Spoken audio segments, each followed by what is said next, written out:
Okay, recording.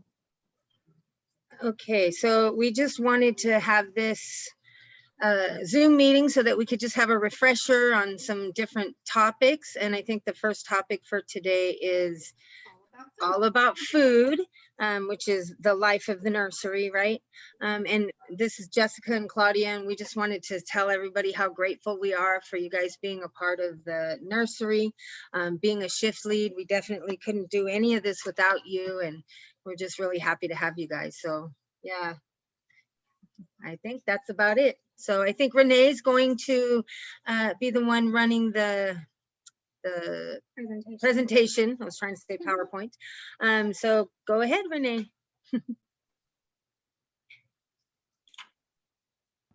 All right, sounds good. And then like Brenda said, if you have questions, just try and wait till the end.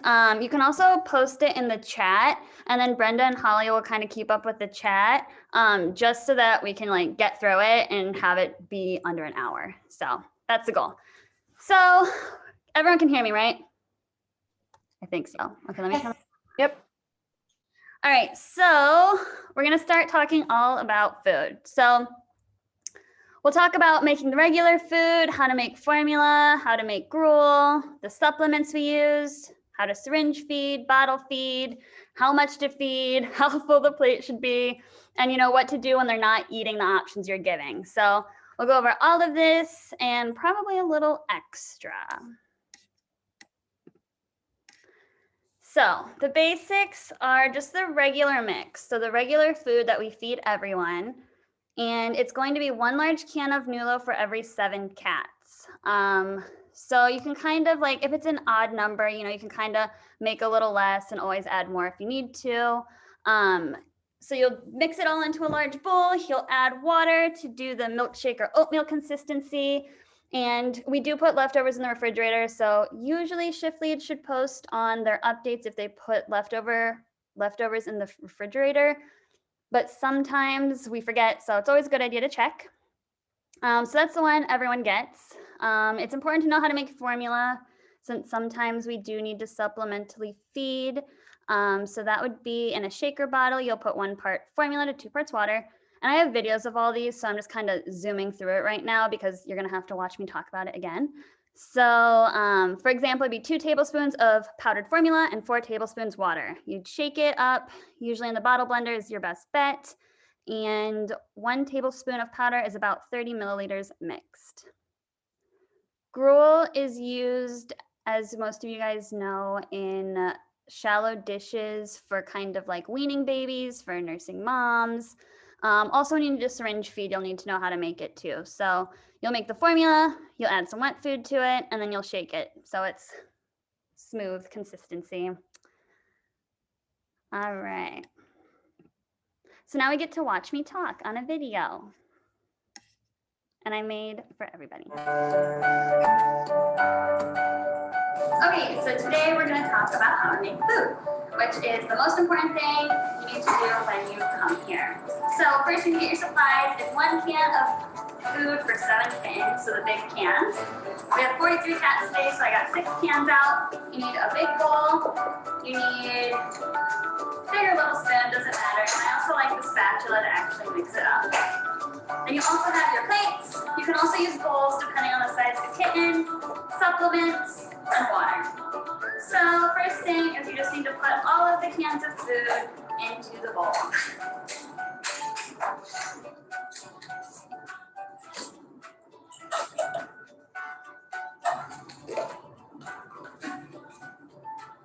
All right. So the next part is to add the water. There's not a set amount of water to add. You just want it to be milkshake consistency. So you don't want it too thin, but you also don't want it to just be giant chunks of meat. Bigger spoon.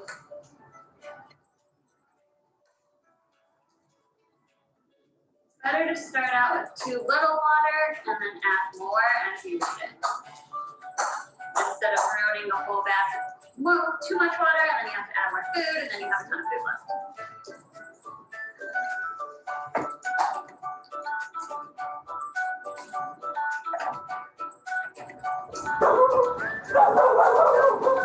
Oh no, 1 second.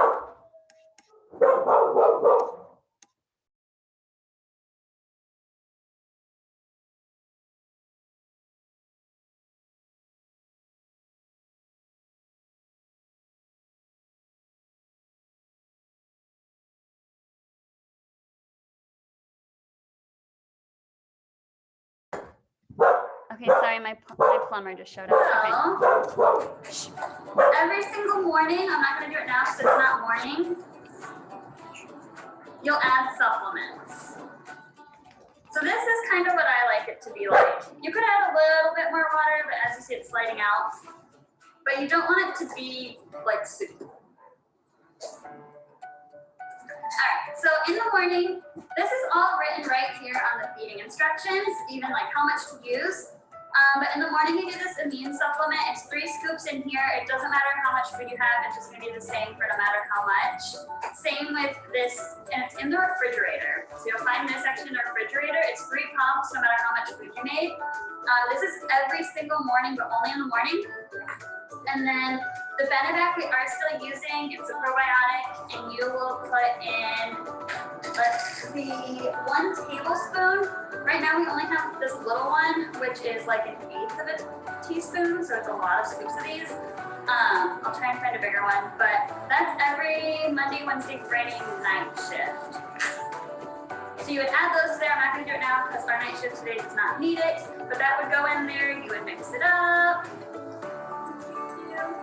And then always use plates for super little guys, especially if they can't fit their head in the bowl, but you can use either. And the amount for each should be about like that. About like that. You could do a little less, so if it's a single kitten, I'd probably still give them that just to be safe. But if you have 3, instead of giving them 2 plates, you could, you know, add on an extra little scoop to make it extra for 3. It's okay, if they eat all of their food, give them more. We don't need to starve them, so if they eat all of this, go ahead and give them more. You can always make more. But yeah, so that's kind of about how much on a plate. I kind of like to spread it around so if there's multiple, they can eat it. And then in a bowl.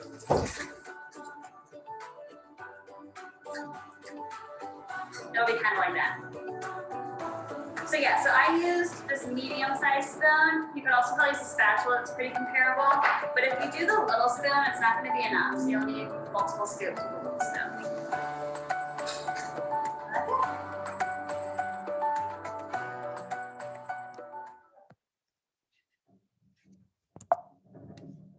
Oh no, I don't know how to get out of this. Ah! Oh, there. Guys, I can't escape. Oh, there we go. Okay. So, no. Ah. Okay. I don't know how to make this full screen again. But, so Jenny made that video very beautifully, and she's gonna redo the rest of them too, but she hasn't gotten to it yet. So that's the gist on how to make the regular food. And then the next video is how to make formula and gruel. So you get to watch me again. All right, so now we're gonna go over making formula and gruel. For formula, we use Breeder's Edge. And let's see here, you need a bottle blender. Make sure you have the little ball because this is important. You need the formula, which if there's none in here, which is under the cabinet, you can get it from the bin. You need hot water, which you can just get from the sink. I have it here just because I can't go over there. And then that's it for just the formula. So for the formula, it's 1 part formula, and there's already a little thing in here. So it's 1 part formula to 2 parts water. So you want to make sure you have hot water for formula, 1 and 2. So this is just a little amount. If you were just like putting it in 1 bottle or feeding 1 kitten, this would be enough. If you're feeding more, you'd probably want to double that. And then you just shake it well.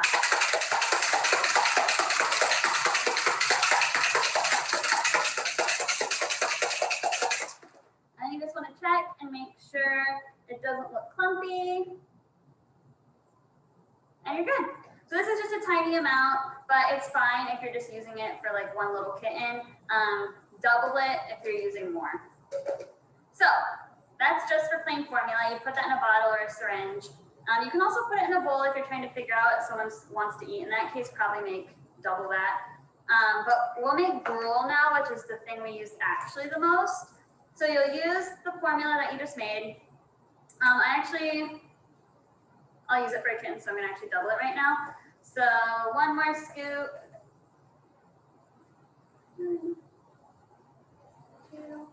So totally did 2 scoops of formula, 4 scoops of water.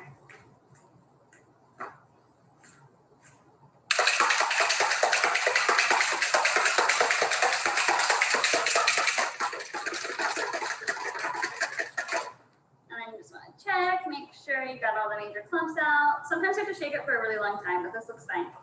So then you want to make gruel. So to do gruel, I'm using the food we already made. So you can always use leftover food, or you can just go get noodle out of the can and put a scoop in there. But if you can, I would just use this. So I kind of just put like a hearty 1 spoonful in there, which is like the size of just your normal spoon.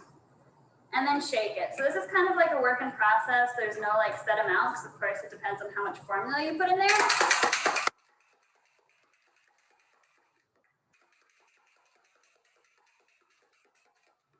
You just kind of keep adding until it's the consistency you want. So I could probably do just a tiny bit more. You don't want it too watery for multiple reasons. 1, they don't really like it as much.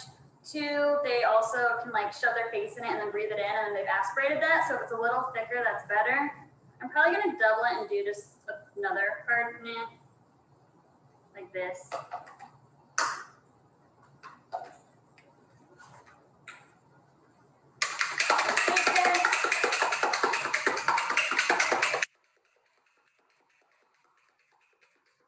Well, there's 2 different kinds of bowls we like to use. We like to use this one, which is just little.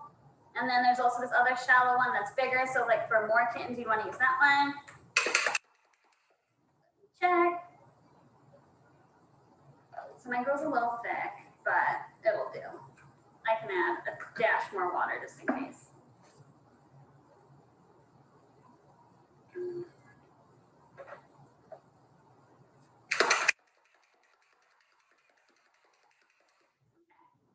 Then pour it into the bowl.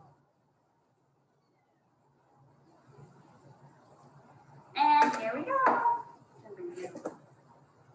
And you can kind of see it's not super watery, but it's not super thick. It's kind of like that. And that's it. So that's the consistency I like for syringe feeding. If you have like super messy eaters, or they're kind of little and you're worried about them, I would make it even thicker so that they don't breathe it in.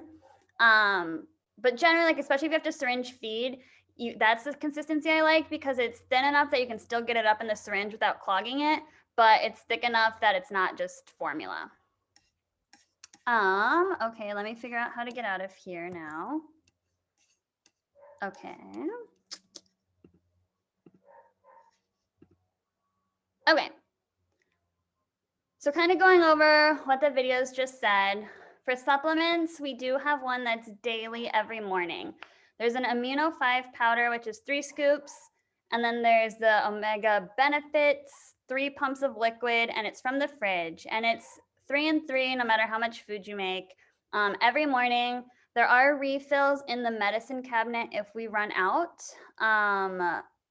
And then just let us know if we're running low. But I was just in there yesterday and we do have a lot still left. So that's every morning. That's the amino powder is kind of replacing the lysine, but it also has other added benefits. And then the Omega Benefits liquid, it's kind of replacing the sea meal that we used to do, but it's better for them. So, and then we still are giving probiotics.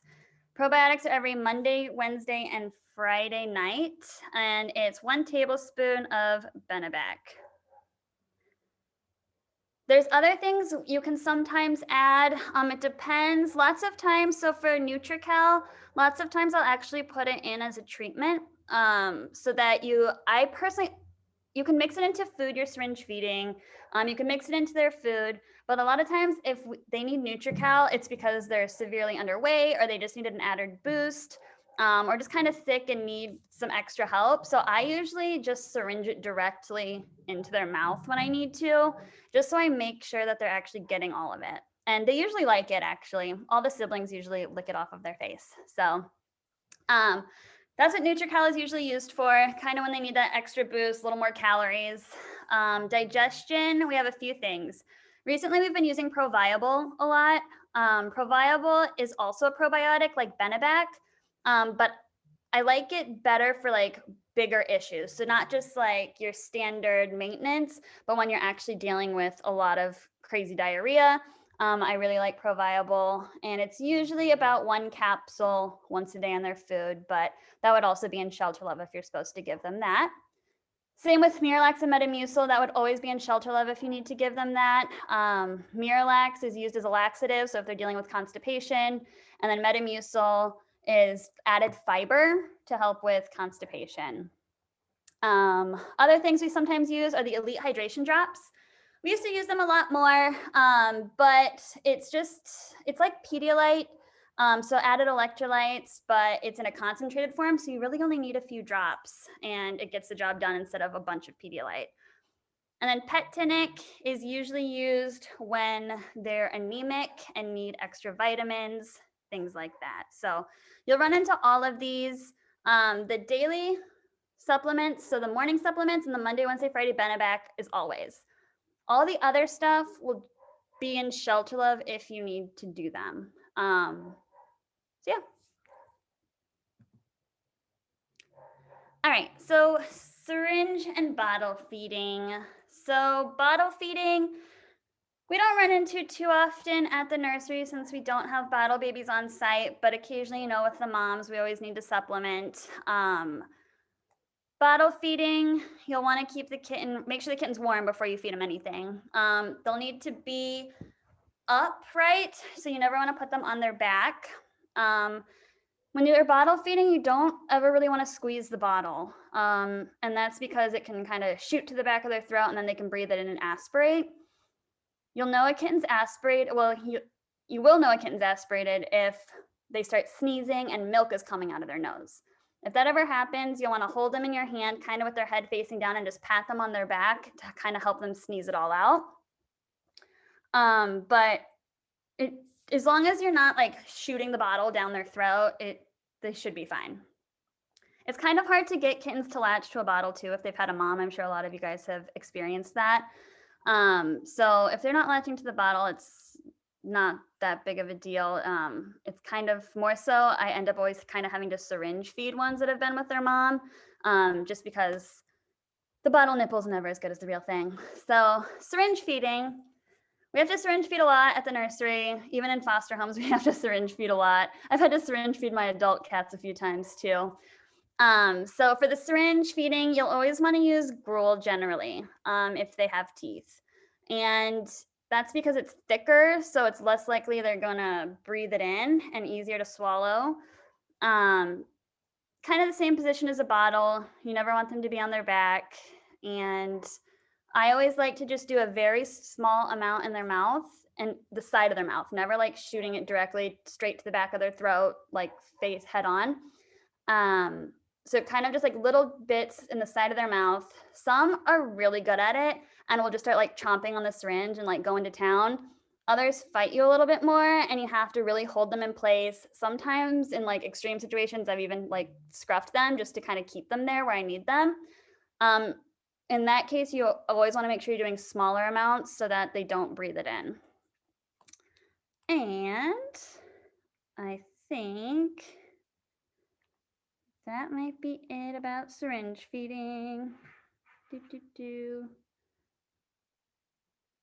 All right, so this is a chart. It's kind of blurry. It's the best I could get, but I'll go over it just a little bit. So this is a bottle feeding and stomach capacity charts from Maddie's Fund. We use Maddie's Fund as like the basis for a lot of things we do. So it says the kittens weigh in pounds and ounces or grams. So you kind of go by that. I don't necessarily go by age because I would rather go by weight because it's a little more accurate, but you kind of look at both to get an idea of how much. It'll tell you how much formula they need per day, how many calories they need per day, and then the amount of feeding and the amount per day. So if you're syringe feeding a, let's see here, 255 gram kitten, you would really only want to syringe like 10 milliliters. And you could do that up to 7 times per day. So yeah. So this is kind of not necessarily new, but we just kind of made a policy about it. So I'll add it to the SOP later. Everything we go over in the training, if it's not an SOP, I'll go in and add it. But so when to syringe feed, we're going to do syringe feeding after 2 shifts of weight loss.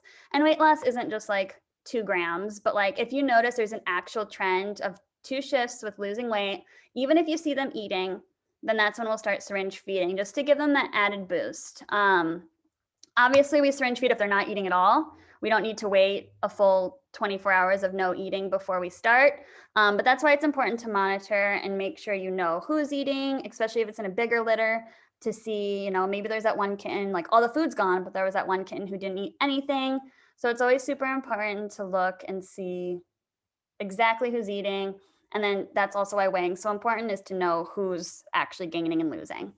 So after 2 shifts of weight loss, even if you notice they were eating, we'll start syringe feeding. Obviously, if they're not eating at all, we will start syringe feeding.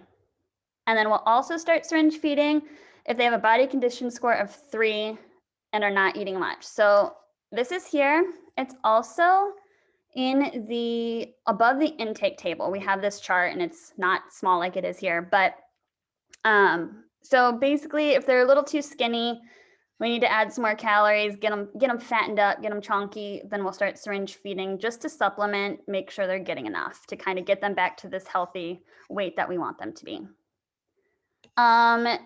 General kind of rule, 20 milliliters of gruel per pound, but I would go by this chart more specifically, but you can kind of gauge it by that too. So more videos on syringe feeding with our little babies from Q206 that left recently. All right, so now we're gonna syringe feed. Yay! Oh, yay! All right, so syringe feeding, you'll use the gruel you made previously. So that's the formula and wet food. It has to be thin enough to get up in a syringe, but not so thin that you're just drowning them in liquid. So ideally, if you can find one of the syringes with the bigger tops, that's easier. But if not, you can just use a 10 or a 5 milliliter. This one's 6 milliliters, so we'll use that. So you suck up your syringe food. Hi, baby. Woo. And to wipe off the excess if you need to. And so some kittens are better at this than others. If they're really bad, you can scruff them and shove it in their mouth like you would medicine, just tiny, tiny pieces at a time. Which he's doing a pretty good job, even though I'm scruffing him. And then otherwise, if they are fine and you don't need to scruff him, which he seems to be enjoying this, oh, he's the perfect syringe feeder. You can kind of just hold their head in place and go slowly, which he's your perfect example of actually trying to eat it from the syringe.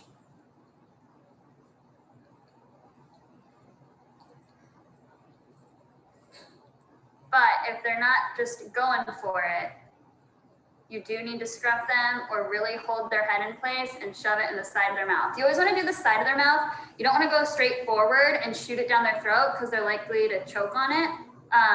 So you want to do the side of their mouth. A lot is going to fall out unless they're like him and pretty good at eating it. So you always want to use a towel or paper towel or something underneath where you can clean up. Hey, I know, you want more? Sometimes the syringe gets stuck, so then you just push it out and get more in if it's too thick. Come here.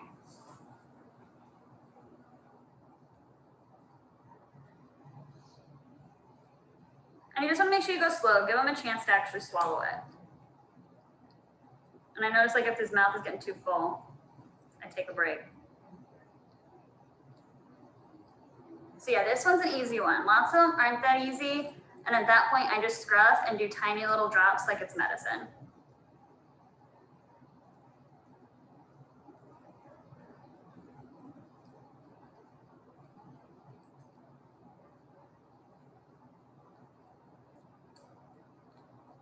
Good job.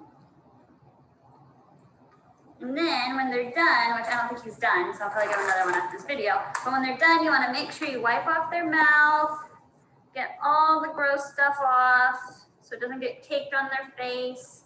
Syringe babies usually need baths pretty frequently because they do get it all over their bodies. But all right, so that was an easy one. Now, I did. All right, so now we're gonna syringe feed. No. Yay. So then I have another one who was not as easy. Okay. All right, let's see how you do it. Ready? A little bit of food.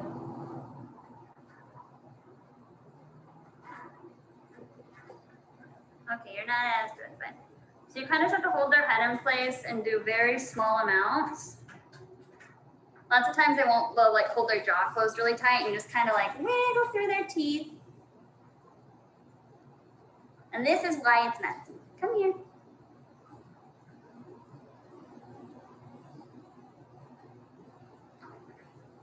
Come on. So let's see. Sometimes I'll try and scruff, see if that'll help her at all.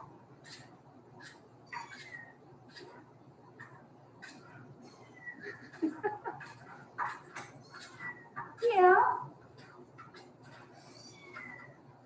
And I'm gonna give her a little break. Give her some pets. You ready for more? So usually you have to syringe feed, and usually they do fight you, and the reason you're syringe feeding is because they don't want to eat. So that's why they fight you. But then it'll save you. Come here.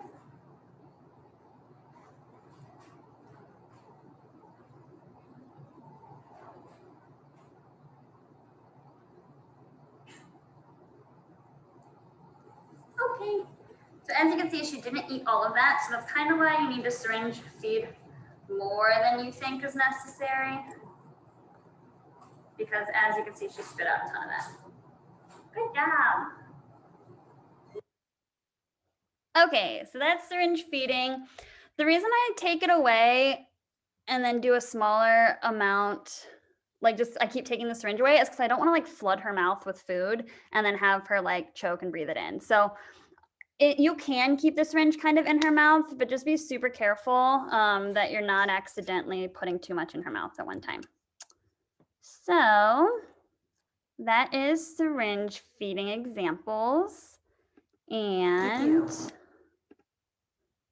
all right, so this was recently asked in Sling about reusing syringes. So this has not necessarily been like a protocol before, but me and Jessica talked about it, and this is what we're gonna do now. Do not reuse medication syringes ever. Once you use a medication syringe, you can throw it away. You can use the same syringe for a litter, but you have to pull out all of the medication in the syringe at one time. So say there's 4 kittens and they're all getting 0.1, you would pull out 0.4, and from that same syringe, you could go to each kitten.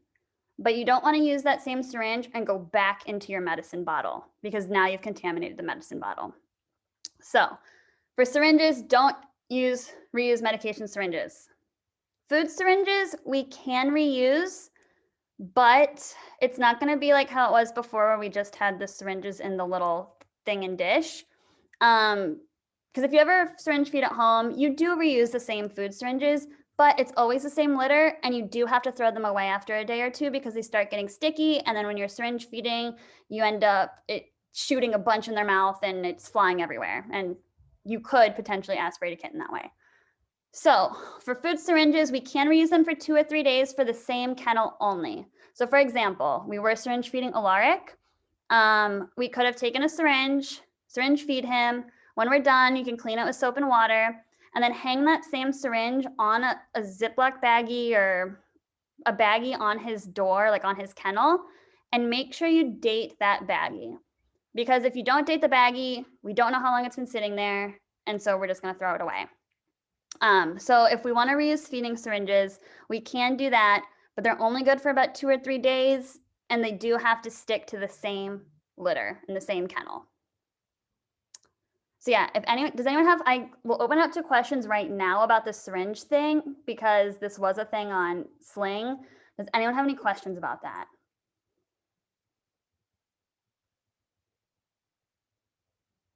Okay. All right, so we can always talk about it later too if you think of something. All right, so the amount per plate, it's not set, it's just kind of a hearty scoop. This is a picture of how much I like to give. It's basically like I showed in the video, the bigger spoon, just a spoonful. You do 1 plate per 2 kittens, but you can obviously use your discretion. If there's 3 kittens, go ahead and fill up that 1 plate a little more. But maybe you have some wild ones who are always fighting each other over the food and going crazy. You can give them like 2 separate ones so that they're not like going crazy over the food and growling at each other. You can use plates or bowls. For the bowls, sometimes it's a little harder for the younger kittens because they try to eat the cardboard or the paper instead of eating the food. So if there's little and like don't really know how to eat yet, use a plate. You're probably safer using a plate. But yeah, so it's 1 plate for 2 kittens. Also kind of use your discretion there if it's 3 or 1. Sometimes we use different bowls besides the paper ones. Elevated bowls, we don't use at the nursery too often, but they're really good for, I mean, I always have to use them because my kitten has CH, but so they're good for things like that, or maybe they have a cone on their head, you can use an elevated bowl, or they have something where it's harder for them to reach their head all the way to the ground. So you can use an elevated bowl to kind of make that easier on them. I already said the flat. Oh, so shallow bowls for gruel. That was in the video. You want to make sure it's the shallow one, just because usually if you're using gruel, it's because they're little, and so it's harder to get into those giant bowls. And then dry food. This is also a discussion. So we have to kittens have to have access to unlimited food. So every kennel does need dry food, no matter their age. Sometimes you'll have a 3.5-week-old surprise you and start chowing down on dry food. I've seen it a lot of times and I'm always shocked, but it does happen. So they do need access to unlimited foods. They do have to have dry food. If it's a kennel that you notice isn't really eating their dry food, they have to have a half bowl minimum. Sometimes you go in and you can tell they eat their whole bowl, then yeah, you can give them a full bowl. But they do have to have access to dry food no matter their age. We just have to make sure they do always have access to unlimited food.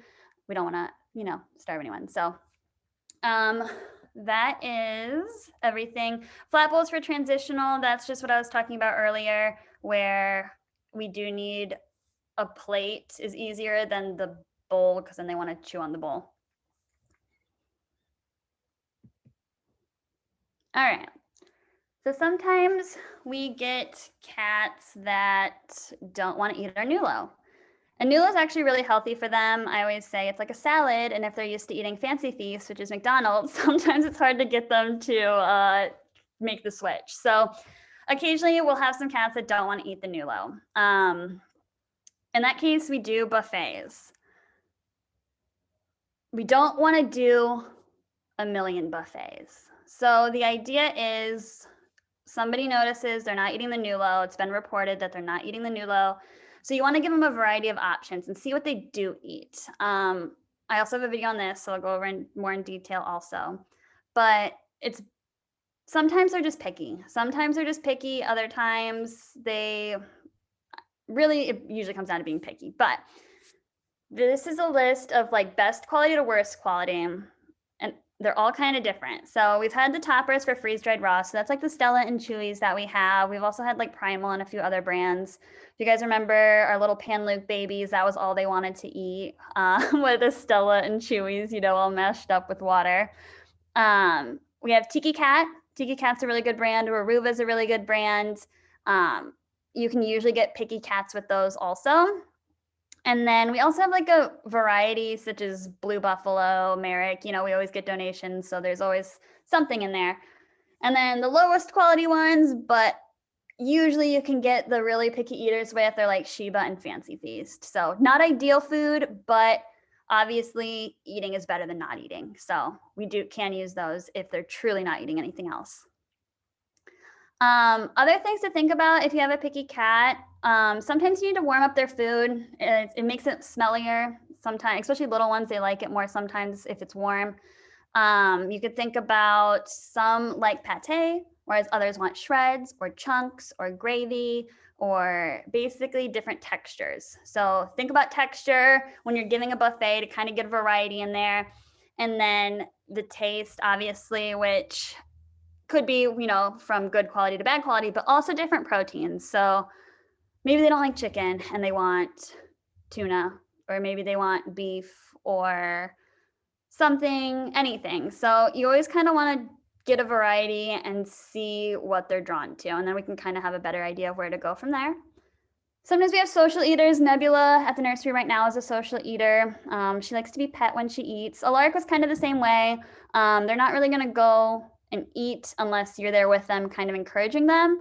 So yeah, sometimes just hanging out with them, talking to them, petting them, reminding them where the food bowl is also helps. And it's not necessarily that they don't like the Nulo, they just don't want to eat alone. So here are some pictures of some buffets we've done. Up in the left, it's Itty and Bitty. Those are Elena's first fosters. So in this picture, I will admit I probably gave a little bit too much, but they have like, it's a pate on the left. They have chicken shreds in the middle, which Elena said he still would only eat ever chicken shreds.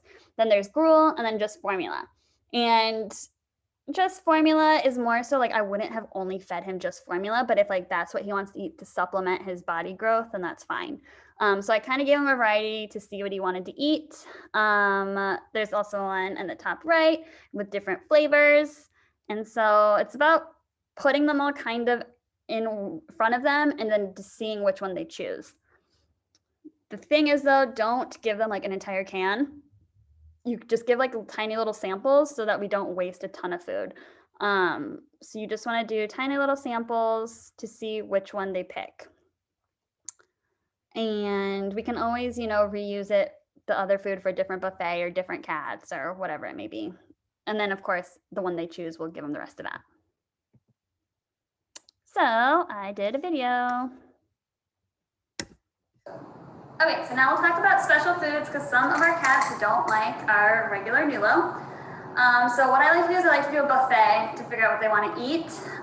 You can try just regular formula if they're really little. I wouldn't do that if they're older. But you can try a bowl of just regular formula, a bowl of gruel, and then you can try some of the other foods you can find around the nursery. So we have a lot of these little Nulo shredded packets. We have some backcountry Merrick, baby cat, which is pate. We have this turkey thing. So we have a bunch of different kinds.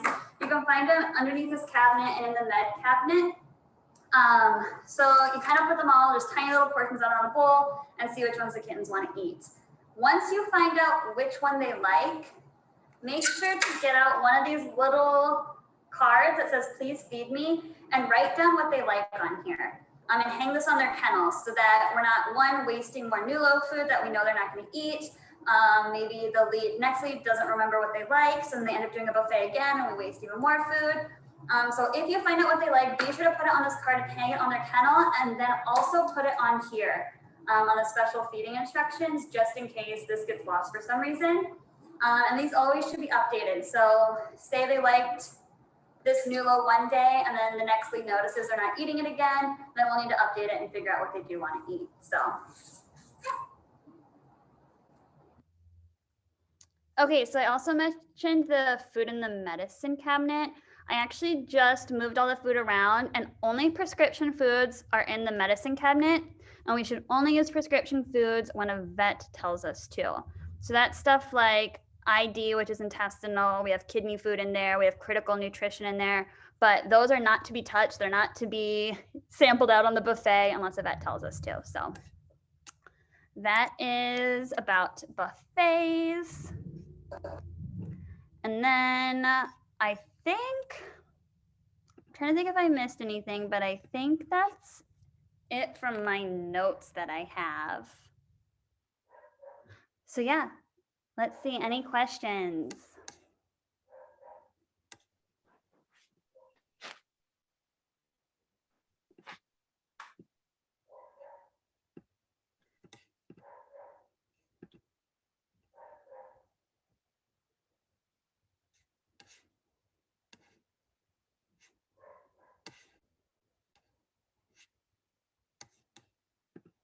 Nothing? Well, if no one else has questions, I had two. Yes. So why do we use the same amount of the new supplements regardless of how much food we're giving?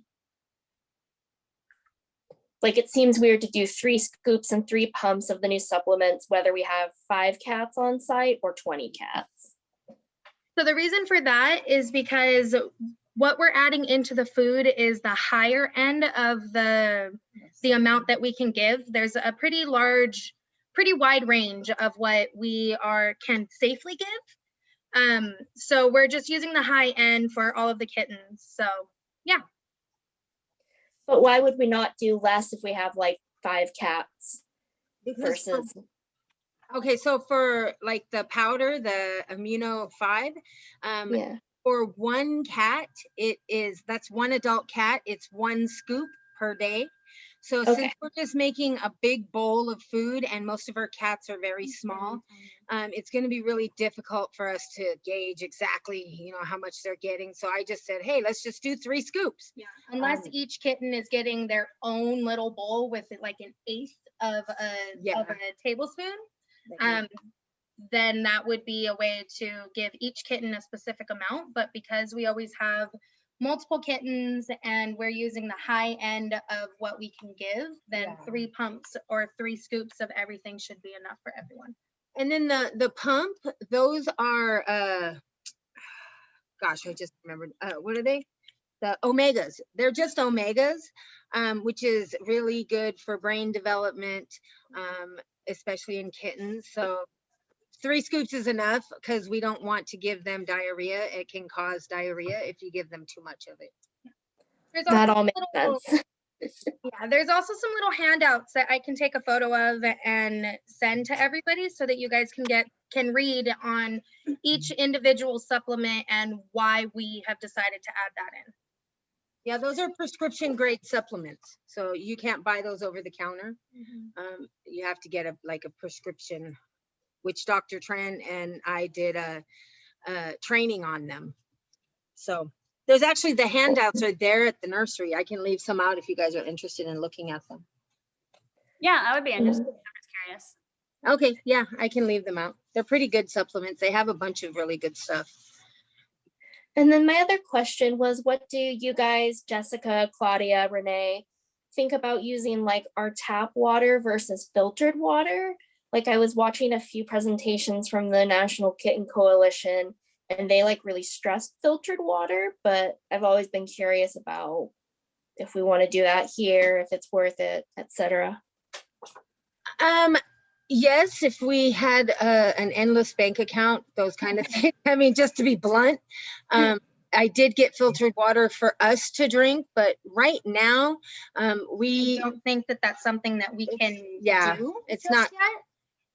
We're trying to hit the other stuff that's I feel like is more important. If we ever get there, yeah, I would love to use filtered water, but it's just I don't think it's feasible for us right now. But the reason that a lot of these other organizations talk about using filtered water when possible is because tap water, I mean, we all know tap water can have some kind of bacteria in it, and it can cause some GI upset for especially the little tiny guys. So that's definitely a factor to consider if you have kittens with upset tummies.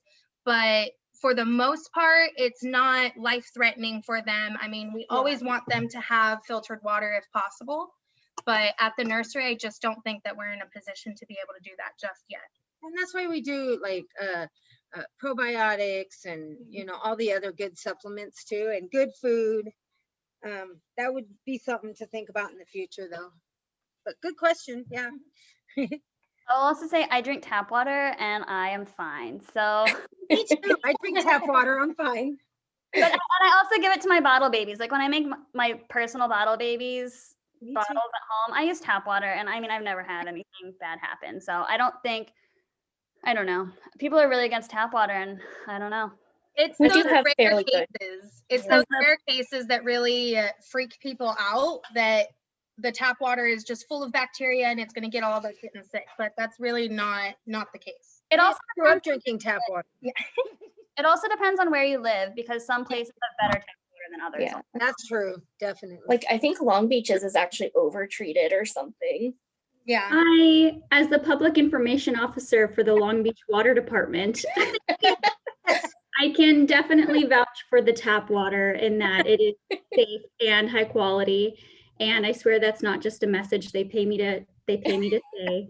No, I believe it. Another thing too is, you know, when you talk about bacteria and things like that, a lot of people think it's the tap water, but it's actually mostly the pipeline, like your from your plumbing internally that cause some issues. So if you have like older homes or older pipes, that's things that can cause issues. So it's not necessarily the tap water, it's the like the alchemizing in your pipelines that can cause issues. So yeah, sometimes, you know, if you do have an older home, you might be worried about some of that stuff. And Okay, let me back up. So it's actually, we don't use bottled water because Long Beach's water is great. There you go.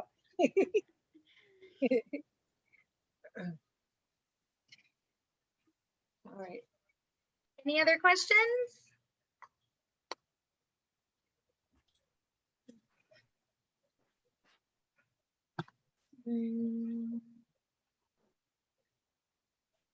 No. That means this was a really good presentation, Renee. Yes, great job. Great job. Everybody Mhm. putting it together. Yeah, so next one, I think we're gonna do sanitation protocols, especially because of everything that happened, you know, with the Pan Luke scare, and just to kind of refresh everyone's mind. So sanitation will be Yeah. next. And this I will add to the Google Drive, but I can also add it to YouTube so that everyone has access to it if you want to rewatch anything. The videos are also on YouTube and the Google Drive, so I'll make sure to share that with everybody. And I think that's it. Yeah. I think so. Great job. Thank you guys so much. I'll be recruiting more shift leads and volunteers, so it'll be good to have those videos. All right. Well, thank you everyone for listening to me talk for an hour, and I hope you learned something. Yeah, thank you for talking. No Thanks, problem. Renee. Thanks, everybody. All right. Bye. Thank you.